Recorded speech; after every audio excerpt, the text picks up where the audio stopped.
Welcome back, dear students. Today, in this video we are doing Algebra 1.3 exercise, question number 3rd, sum number 5. Question given is 4m plus 6n equals 54, 3m plus 2n equals 28. Solution start करते हैं. Equation को लिखा 4m plus 6n equals 54, first equation. 3m plus 2n equals 28, that is the second equation. अब ये equation को हमें हमारा general format के साथ कंपेयर करना है. हमारा जनरल फॉर्मेट वापस से एक बार मैं यहाँ पर लिख रही हूँ. क्या है general format? ax plus by equals c. पर यहाँ पर हमारा इक्वेशन में m और n है, तो हमारा फॉर्मेट का थोड़ा सा बदलाव होगा. am plus bm equals c. Okay, normally format ये होता है ax plus by equals c, पर यहाँ पर वेरिएबल हमारा क्वेश्चन में थोड़ा अलग है. अलग वेरिएबल मीन्स m और n है. x और y के बदले में m और n दिया हुआ है. तो हमारा जनरल फॉर्मेट भी हम इस तरह मानेंगे am plus bn, am plus bn equals c. तो उस हिसाब से हमने कंपेयर किया. ये है a1m plus b1n equals c1. तो ये 1 का वैल्यू हो गया 4. ये देखो ये 4 है a1 और ये b1, ये वाला c1. a1 का वैल्यू 4, b1 का वैल्यू 6, c1 का वैल्यू 54. और second equation 3m plus 2n is equal to 28. वहाँ पर यह है a2, ये b2 और ये c2. अगेन a1, b1 और c1. इसको a2, इसको b2, इसको c2 ऐसा बोलते हैं. तो ये a2 का वैल्यू हो गया 3. ये देखो ये वाला. b2 का वैल्यू यहाँ पर है 2 और c2 का value 28. Clear? Now we are going to do the first determinant d. पहला डिटर्मिनेंट हमारा d है.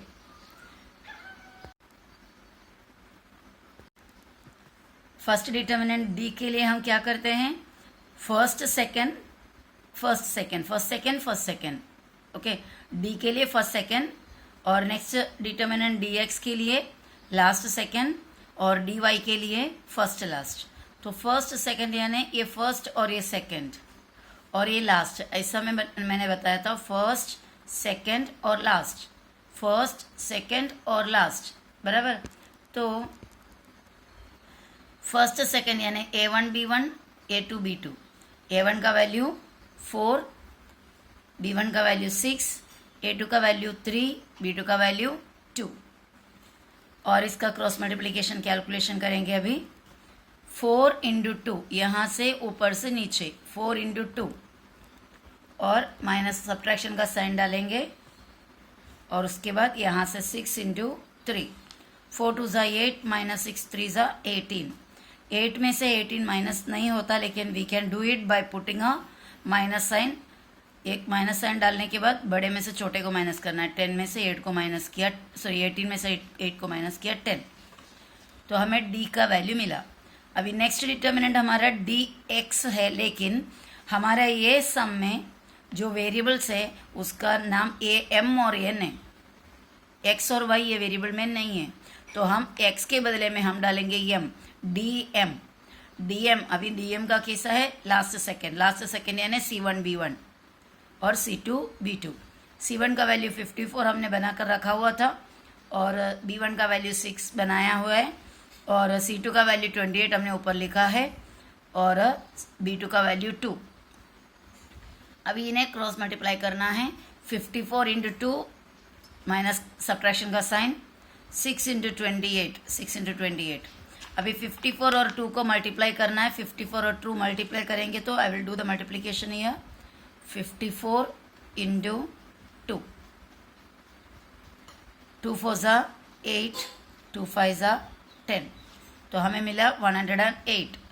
अभी ये साइन यहाँ और ये दोनों को इंटू करना है. 28 इंटू 6, 28 इंटू 6, 6 8 ज़ा 48, 4 कैरी, 6 2 ज़ा 12 और 4 16, 168। तो हमने इधर 168 लिखा। इक्वल्स, अभी 108 छोटा है, 168 बड़ा है। छोटा नंबर से बड़ा नंबर सब्ट्रैक्ट करते वक्त क्या करेंगे, हम एक माइनस साइन डालेंगे, माइनस साइन डालने के बाद बड़े में से छोटे को माइनस करेंगे। 168 में से 108 जाएगा तो 60। ओके, तो that is a value of DM। अभी नेक्स्ट हमारा DN, DY नहीं है हमारा, यहाँ पर DN आएगा क्योंकि हमारा जो वेरिएबल्स है M और N है। तो DN हो गया ए first last, A1 C1, A2 C2। A1 का वैल्यू 4, C1 का वैल्यू 54, A2 का वैल्यू 3, C2 का वैल्यू 28। अब ये क्रॉस मल्टीप्लिकेशन करेंगे, 4 इंटू 28 सब्ट्रैक्शन का साइन, और इधर 54 इंटू 3, और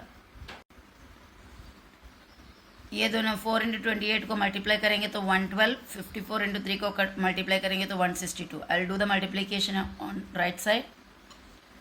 28 इंटू 4, 4 8 ज़ा 32, 3 कैरी, 4 2 ज़ा 8, 8 और 3 11, 112। दूसरा 54 into 3 will do here, 54 into 3, 3 4 ज़ा 12, 1 कैरी, 3 5 ज़ा 15 plus 1 16, 162। So like because of that 112 minus 162, and here छोटा नंबर में से बड़ा number subtraction, that means put a sign minus, और 162 में से 112 को अगर माइनस करेंगे तो will get a 60। Okay, let us see that. 162 में से 112, 2 में से 2 गया 0, 6 में से 1 गया 5, और ये 0। So we are getting 50। So we got the value of DN also. तो D मिला हमें, D का वैल्यू था -10, बराबर। हम देखते वापस से इधर, D का वैल्यू था -10। ओके, ये D है, और उसके बाद DM का वैल्यू मिला -60, और उसके बाद अभी DN का वैल्यू मिला -50। अभी क्रैमर्स रूल अप्लाई करना है। So therefore by Cramer's rule के हिसाब से M is equal to DM by D। M है हमारा वेरिएबल, इसलिए हम ऐसा कर रहे हैं। M is equal to DM by D equals, DM का वैल्यू था -60 और D का वैल्यू -10। नेगेटिव नेगेटिव कट हो जाता है, और 10 के टेबल में 60 आएगा, 6 ज़ा। नहीं तो फिर आप ऐसा भी कर सकते हो, राइट साइड में मैं कर दिखाती हूँ। -60 upon -10, negative negative cancel, 0 0 cancel, 6। नीचे का 1 को तो हम लिखते नहीं हैं, तो वी आर गेटिंग ओनली 6। तो वैसा M का वैल्यू मिला 6। अभी N का value DN by D equals -50 by -10। DN मिला था -50 और D मिला था -10। नेगेटिव माइनस माइनस कैंसिल, 10 के टेबल में 50 आता है, 5 ज़ा। So we are getting the value of M and N। M N equal 6 5। हमेशा M का वैल्यू लिखना पहले, N का वैल्यू बाद में, क्योंकि अल्फ़ाबेटिकल ऑर्डर में, यानी ABCD के ऑर्डर में ABCD EF GH IJ KL M पहले आता है और उसके बाद N आता है। तो हमेशा अल्फ़ाबेटिकल ऑर्डर में जो पहला लेटर है, पहला वेरिएबल जो है, उसका वैल्यू पहला लिखते हैं। 6 5 is the solution of the given equations. Okay, तो ये था सम नंबर 5। अब हम सम नंबर 6 करेंगे। This is the last sum of the exercise. Question दे रखा है 2x plus 3y is equal to 2 और x minus y by 2 is equal to 1/2। Okay, तो फर्स्ट इक्वेशन देखो, जो कोएफिशिएंट्स है, कोएफिशिएंट्स सभी इंटीजर्स है। इंटीजर्स मीन्स 1 2 3 4 5 6, वही नॉर्मल नंबर्स है, काउंटिंग नंबर्स है। ओके, इंटीजर्स है या होल नंबर है बोलो, या काउंटिंग नंबर, नेचुरल नंबर है, यानी सादा नंबर्स है। पर यहाँ पर हमारा कोएफिशिएंट फ्रैक्शन है। फ्रैक्शन यानी यहाँ पर y के बाजू में 1 होता है और नीचे 2। What is the coefficient here? 1/2। यहाँ पर भी कोएफिशिएंट 1/2 है। ओके, पर x पहले है, y बाद में, इक्वल और कांस्टेंट। ये प्रॉपर ऑर्डर में तो है, ये भी प्रॉपर ऑर्डर में है। x y equals constant, x y equals constant. Order में कोई प्रॉब्लम नहीं है, it is in the order of ax plus b y is equal to c. Proper order में होने के बावजूद लेकिन ये फ्रैक्शन में है। हम वैसे ही रखकर कर सकते हैं, यानी a1 का वैल्यू हो गया 2, b1 का वैल्यू हो गया 3, c1 का वैल्यू हो गया 2 और a2 का वैल्यू हो गया ये 1, b2 का वैल्यू है 1/-1/2 -1/2 और c2 का वैल्यू होगा 1/2। ऐसा रखकर हम सम कर सकते हैं, लेकिन फ्रैक्शंस का कैलकुलेशन करने में थोड़ा सा प्रॉब्लम होगा, मतलब थोड़ा सा हार्ड लगेगा हमें। अगर आपको वो मेथड से चाहिए तो आप मुझे कमेंट कीजिएगा, मैं आपको वो मेथड से भी सम करके दिखाऊंगी। फिलहाल मैं थोड़ा सा आपका काम थोड़ा इजी करने के लिए ये जो डिनोमिनेटर है, डिनोमिनेटर को अवॉइड करके, यानी 1/2 है जो फ्रैक्शन को हम सादा नंबर में करके सम करने का प्रयास कर रही हूँ, ताकि आप थोड़ा सा इजीली काम कर सके। तो इसके लिए सेकंड इक्वेशन जिसके अंदर कोएफिशिएंट फ्रैक्शंस है, वो इक्वेशन को हम सादा नंबर का कोएफिशिएंट में कन्वर्ट करेंगे, इसलिए मल्टीप्लाई करना है। क्यों मल्टीप्लाई करना है? क्योंकि यहाँ पर अपॉन 2 है, अपॉन 2 यानी डिवाइडेड बाई 2। डिवाइडेड वाला चीज़ों को, डिवाइडेड वाला नंबर को अवॉइड करने के लिए वो डिविजन के ऑपोजिट दैट इज मल्टीप्लीकेशन करना है। मल्टीप्लीकेशन का नंबर को अवॉइड करने के लिए मल्टीप्लीकेशन का ऑपोजिट डिविजन करना है।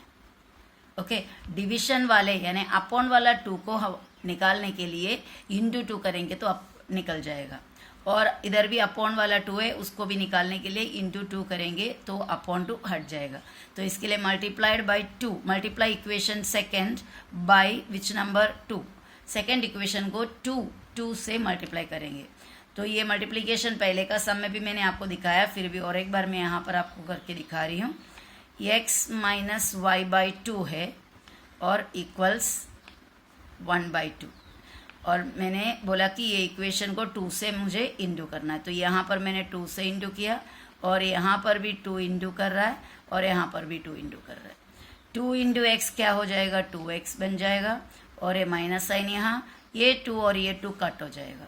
तो वैसा हमारा अपॉन का 2 कैंसिल हुआ, बचा हमारे पास y, और ये 2 और ये 2 भी कैंसिल हो जाएगा और बचा 1। तो ये देखो फ्रैक्शन अवॉइड होकर मिल गया, फ्रैक्शन निकल गया, अपॉन 2 जो था वो निकल गया। अभी सादा एक इक्वेशन है जिसमें कोएफिशिएंट्स ओनली इंटीजर्स है, तो ये अभी हम आराम से कर सकते हैं, ठीक है। तो वैसा, पर ये कुछ कैलकुलेशन में करके दिखाने की ज़रूरत नहीं, ये मेंटली हम कर सकते हैं, ये सिर्फ आपको समझने के लिए मैंने ऐसा साइड में बनाया। तो हम यहाँ पर ए इक्वेशन को मल्टीप्लाई कर रहा है 2 से, ओके। 2 से मल्टीप्लाई करने पे यहाँ पे 2 इंटू एक्स 2x हो जाएगा, माइनस यहाँ पर 2 और 2 कट हो जाएंगे तो y बनेगा, इक्वल्स यहाँ पे 2 कट हो जाएंगे तो 1 बनेगा। This is equation 3।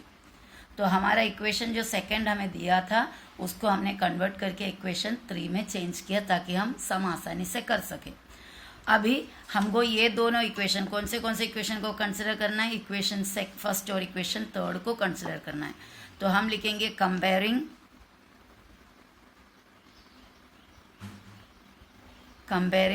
इक्वेशन, कौन से कंपेयरिंग इक्वेशन फर्स्ट एंड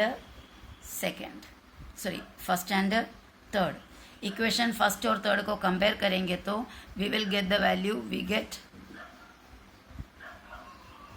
हमें मिलता है a1 का वैल्यू कितना है? पहले a1 b1 c1 लिख के रख देती मैं, a1 b1 और c1, और a2 b2 और c2, ठीक है।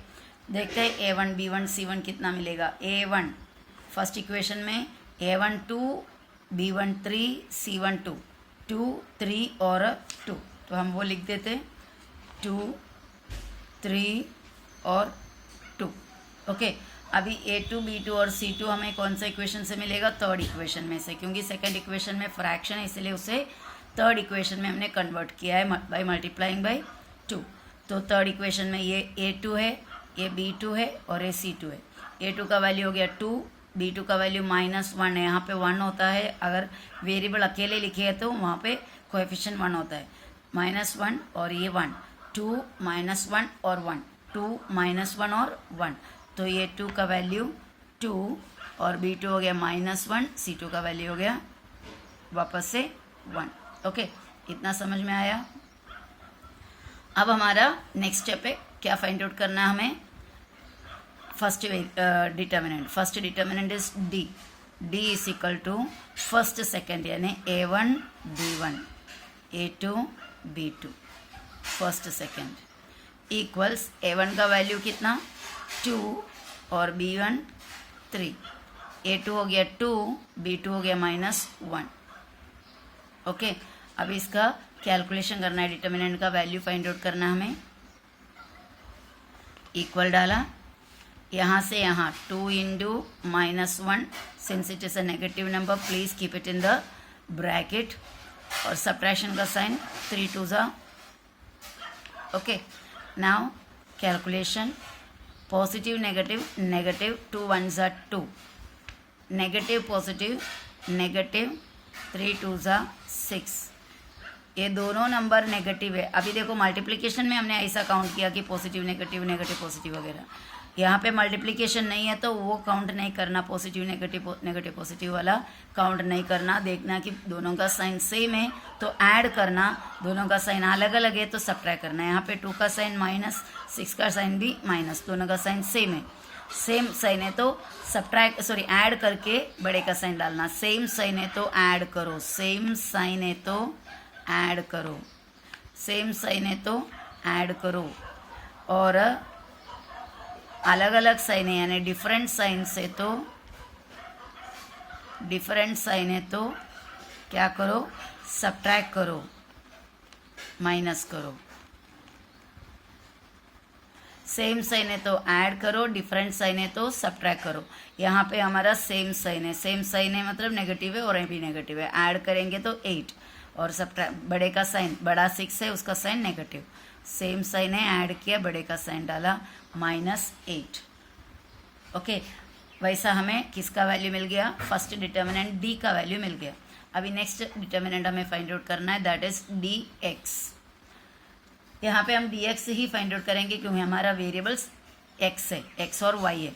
तो नेक्स्ट डिटर्मिनेंट हुआ dx, dx में आएगा फर्स्ट सेकंड होने के बाद लास्ट सेकंड यानी C1 D1 C2 D2।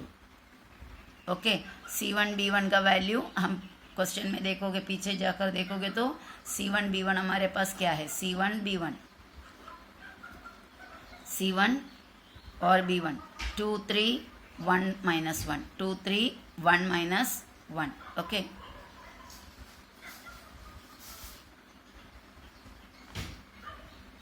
To 3 1 -1।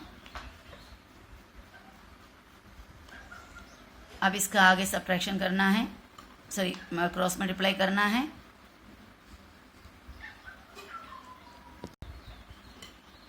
To into -1, subtraction का sign 3 into 1, positive negative, negative 2 1 ज़ा 2, नेगेटिव पॉजिटिव नेगेटिव 3 1 ज़ा 3, और हमारे पास आगे दोनों का साइन सेम है इसलिए हम ऐड करेंगे, ऐड करने पे 5 मिलता है, 2 और 3 5 होता है, और इनमें से बड़ा 3 है उसका sign -5। So this is how we got the value of dx। इसी तरह हमें dx का भी वैल्यू मिल गया। dx होने के बाद हमें अभी dy फाइंड आउट करनी है। dy का होगा फर्स्ट सेकेंड लास्ट सेकेंड के बाद first last, A1 C1 A2 C2। Okay, question में अगर आप वापस से देखोगे तो आपको A1 C1 और A2 C2 का वैल्यू मिल जाएगा। A1 2 है, A1 C1 C1 P2 है, 2 और 2, A2 और C2 देखो 2 और 1, 2 2 2 1। ओके, 2 2 2 1, तो हमने लिख दिया 2 2 2 1। ओके, तो A1 C1 A2 C2। अब इसका आगे हमें कैलकुलेशन करना है। 2 इंटू 1, सब्ट्रैक्शन के साइन माइनस 2 इंटू 2, ये हुआ 2 1 ज़ा 2, नेगेटिव पॉजिटिव नेगेटिव, 2 2 ज़ा 4, और हमारा आंसर अभी 2 माइनस 1 माइनस 4, बड़े छोटे में से बड़ा, दैट इज माइनस साइन डालो, 4 में से 2 माइनस कर लो, 2। ओके, तो ये हमारा डी वाई का भी वैल्यू आया, डी एक्स मिला और डी वाई मिला। Now by Cramer's rule, therefore by Cramer's rule के हिसाब से x का वैल्यू क्या मिलेगा, d x by d, x is equal to d x by d. D x हमें कितना मिला था, ये देखो डी एक्स का वैल्यू -5 है, बराबर। और अभी डी का वैल्यू भी एक बार देख लेते हैं। डी का वैल्यू आपको क्या मिला था, डी का वैल्यू -8 है, डी एक्स -5 है और डी -8 है, और डी वाई आपका -2 है। तो मैंने ये तीनों वैल्यू इधर रख दिया, डी हो गया -8, डी एक्स हुआ -5, डी वाई हुआ -2। तो क्रैमर्स रूल के हिसाब से डी एक्स हमारा -5 और डी हमारा -8, नेगेटिव नेगेटिव कैंसिल हो जाएगा, माइनस माइनस। 5 और 8 कोई भी सेम टेबल में नहीं जाने वाला है, तो इसे कट नहीं कर सकता है, cutting is not possible there, so we are getting the value 5/8। और y का वैल्यू फाइंड आउट करने के लिए dy बाई डी, और इसमें dy का वैल्यू होता है -2 और d का वैल्यू है -8। नेगेटिव नेगेटिव कैंसिल हो जाएगा, 2 का टेबल में 2 1s और ये 2 4s, 1/4। तो इस तरह हमें फाइनल आंसर लिखना है। अभी x और y का वैल्यू, x है 5/8 और y है 1/4 is the solution of the given equations, of the given equations। ठीक है, तो ये रहा हमारा लास्ट सम, और इसी सम को हम कोएफिशिएंट चेंज किए बिना भी कर सकते हैं, बस थोड़ा कैलकुलेशन थोड़ा सा मुश्किल पड़ेगा, इतना ज़्यादा भी हार्ड नहीं है। If you are interested in seeing that method, I can do it for you, but you should tell me. Okay, so वैसा 1.3 एक्सरसाइज हमारा कंप्लीट हो गया।